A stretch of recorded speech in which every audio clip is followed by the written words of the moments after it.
नामी। ये ट्राई को छोड़ के मैं कभी भी नहीं जाऊंगा, कभी भी नहीं। कोई हमारा कुछ नहीं बिगाड़ सकता है, तू तो बिल्कुल भी नहीं। अगर तेरी यही इच्छा है तो भुगत ले। क्या अंजाम भुगतो?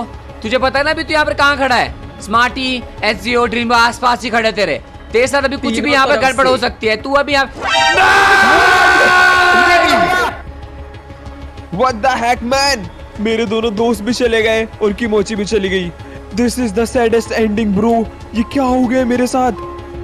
Hello guys, welcome back to another video. आज की इस वाली वीडियो में हम लोग हिमलैंड्स के सीजन 6 में क्या क्या चीज होने वाला है या फिर क्या क्या चीज हो सकता है उसके बारे में बात करने वाले हैं। तो फिर इस वीडियो को शुरू करने से पहले जिन लोगों ने भी अभी तक इस चैनल को सब्सक्राइब नहीं किया है वो लोग जाकर इस चैनल को सब्सक्राइब करके बेल आइकन को टंग से दबा दें। तो फिर चलिए इस वीडियो को शुरू करते हैं। तो फिर सीजन 6 में हम लोगों को बहुत सारी पॉसिबिलिटीज देखने को मिल सकती है। उसमें से पहली पॉसिबिलिटी ये है कि इस सीजन में हम लोगों को डेविल्स को भी देखने को मिल सकता है, यानी कि रेड डेविल और पर्पल डेविल। और जो ग्रीन डेविल यानी कि उन लोगों का भाई था उसको तो स्मार्टी भाई और एजियो भाई ने मिलकर मार दिया था। इसीलिए ये भी हो सकता है कि वो दोनों इस चीज का बदला लेने के लिए इस वाले सीजन में लौट आए, क्योंकि हम लोगों को सीजन 5 में उन लोगों को नहीं दिखाया गया था। ये चीज भी हो सकती है क्योंकि हिमलैंड्स के अंदर डेविल्स अभी तक नहीं मरे थे। और फिर एक और बात भी हो सकती है, अगर डेविल्स लौट आए तो सीजन 4 में जैसा डेविल्स ने विज़र्ड के स्किन को पहनकर जो सारी चीजें करी थी, इस सीजन में भी हम लोगों को कुछ उस टाइप की चीजें देखने को भी मिल सकती है। नेक्स्ट पॉसिबिलिटी ये है कि हम लोगों को हिमलैंड सीजन 5 के लास्ट वाले एपिसोड में देखने को मिला था कि होगालाला फिर से इविल बन गया है। तो फिर सीजन 6 में भी हम लोगों को होगालाला के साथ इन लोगों की फाइट देखने को मिल सकती है। यहाँ पर आप लोगों के मन में बहुत सारे सवाल आ रहे होंगे कि होगालाला को तो स्मार्टी भाई ने क्योर कर दिया था, यानी कि उसके ब्रेन में जाकर वो सारी यादें मिटा दी थी, पर कैसे वो फिर से इविल बन गया। यहाँ पर भी दो पॉसिबिलिटी हो सकती है। पहली पॉसिबिलिटी ये है कि एक टाइम में जब होगालाला वहाँ से भाग गया था, यानी कि दाइमा के सामने से भाग गया था, तब हो सकता है कि किंग ओडिन ने उसे पकड़ लिया हो और उसे फिर से इविल बना दिया हो, क्योंकि किंग ओडिन के पास भी ऐसी मायावी शक्ति मौजूद है। एक और चीज भी हो सकता है। उस चीज को बताने से पहले मैं आप लोगों को एक क्लिप दिखाता हूँ। आप लोग जरा उस वाले क्लिप को ध्यान से देखिए।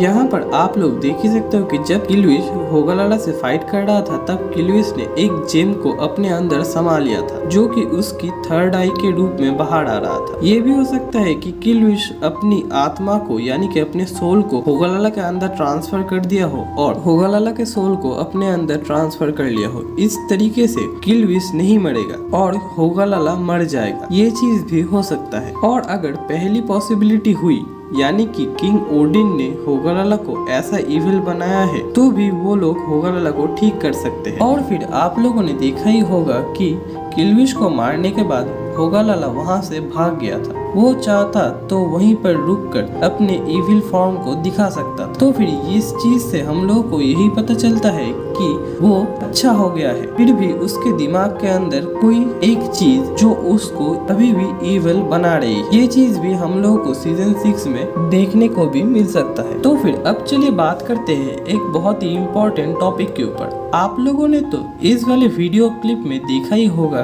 कि स्मूटी भाई और एजियो 69 अलाइव दोनों मिलकर यहाँ पर आए थे किमोची को, यानी कि अगले वाले टाइमलाइन के किमोची को लेने के लिए। तो फिर वो एक और चीज भी बताते हैं कि उनके टाइमलाइन में जो ड्रीमी बॉय है अपने आप को सैक्रिफाइस कर दिया था और उन लोगों को यानी कि उन दोनों को बचा दिया था। और वो लोग एक और चीज भी कहते हैं कि ड्रीम बॉय ने अपनी एक सुपर पावर एक्स निकाल कर उन लोगों की भी मदद की थी। बट हम लोगों को इस वाले टाइमलाइन के ड्रीम बॉय को तो एक्स इस वाले टाइमलाइन की किमोची ने दिया था, बट उस वाले टाइमलाइन की किमोची भी तो इस वाले टाइमलाइन में थी। तो फिर उस वाले टाइमलाइन में यानी कि जिस टाइमलाइन से ड्रीमी बॉय बिलोंग करता है उस टाइमलाइन में ड्रीमी बॉय को एक्स किसने बनाकर दी थी, क्योंकि उस टाइमलाइन की किमोची तो इस वाले टाइमलाइन में थी, तो फिर उसको वो एक्स किसने दी थी। मैं आप लोगों को एक क्लिप दिखाता हूँ जो कि स्मूटी भाई और एजियो 69 अलाइव की है, उसके बाद हम लोग इसके बारे में बात करेंगे।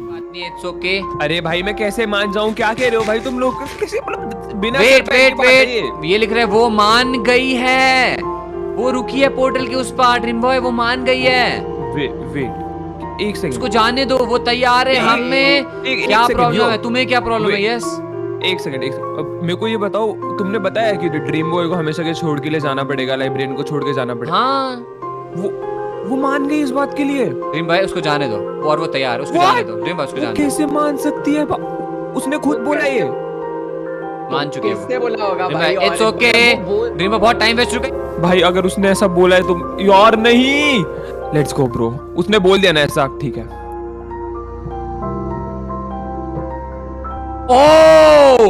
ओ भाई मैं एक्चुअली डर गया था, मेरे को लगा कि यहाँ पे वाटर क्लच कर पाएगा ऐसे कि नहीं कर पाएगा, बट हो गया यार। This is nice. एंड देख मुंह के सामने क्या बोला था हम लोगों ने, देख किमोची सामने खड़ी। भाई यार ये तो सही में नीचे है भाई, यकीन नहीं हो रहा है मेरे को। अरे बट अभी नीचे मत जाना, बिल्कुल नहीं है।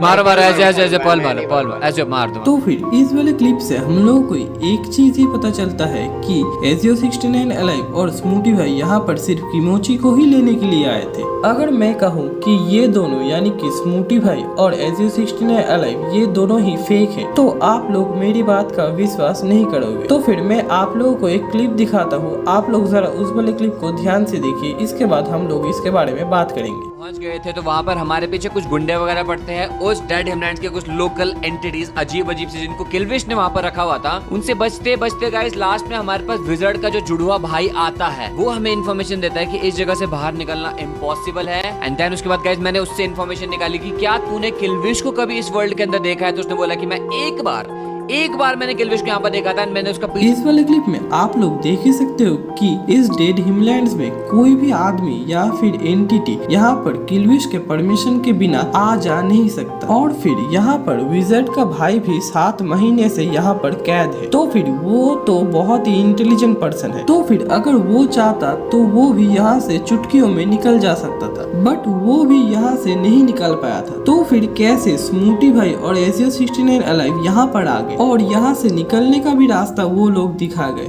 पर कैसे? क्योंकि विजर्ड तो यहाँ पर 7 महीने से बंद है, और फिर 7 महीने से भी उसने बाहर निकलने के लिए इधर उधर ट्रैवल भी किया था, तो फिर उसको तो उस टाइप का कोई भी पोर्टल यहाँ पर नहीं दिखा, बट इन लोगों को ही इस जगह पर ही इस टाइप का पोर्टल देखने को मिल गया। ये कैसे हुआ? तो फिर इससे यही पता चलता है कि वो दोनों फेक है, और या तो फिर वो किलविश के लिए या तो फिर वो किंग ओडिन के लिए काम करते हैं, और उन लोगों का मकसद एक ही था, यानी कि किमोची को लेकर जाना। तो फिर अब चलिए बात करते हैं इस वीडियो के पहले वाले क्लिप के बारे में। पहले वाले क्लिप में आप लोगों ने देखा ही होगा कि किंग ओडिन ने स्मार्टी भाई, एजियो भाई और दाइमा को एक वॉइड के अंदर गिरा दिया। तो फिर हम लोग को अगले एपिसोड में ये भी देखने को मिल सकता है कि दाइमा जो कि बहुत ही पावरफुल विच है, वो किसी एक बंदे को अपने साथ टेलीपोर्ट कर ले, क्योंकि दाइमा भी उन लोगों के साथ गिर रही है और वो कहीं पर स्टेबल नहीं है। तो फिर वो 2 आदमी को अपने साथ टेलीपोर्ट नहीं कर सकती, वो सिर्फ एक ही आदमी को टेलीपोर्ट कर सकती है। तो फिर दाइमा एजियो भाई को भी टेलीपोर्ट कर सकती है अपने साथ, या फिर स्मार्टी भाई को भी अपने साथ टेलीपोर्ट कर सकती है। तो फिर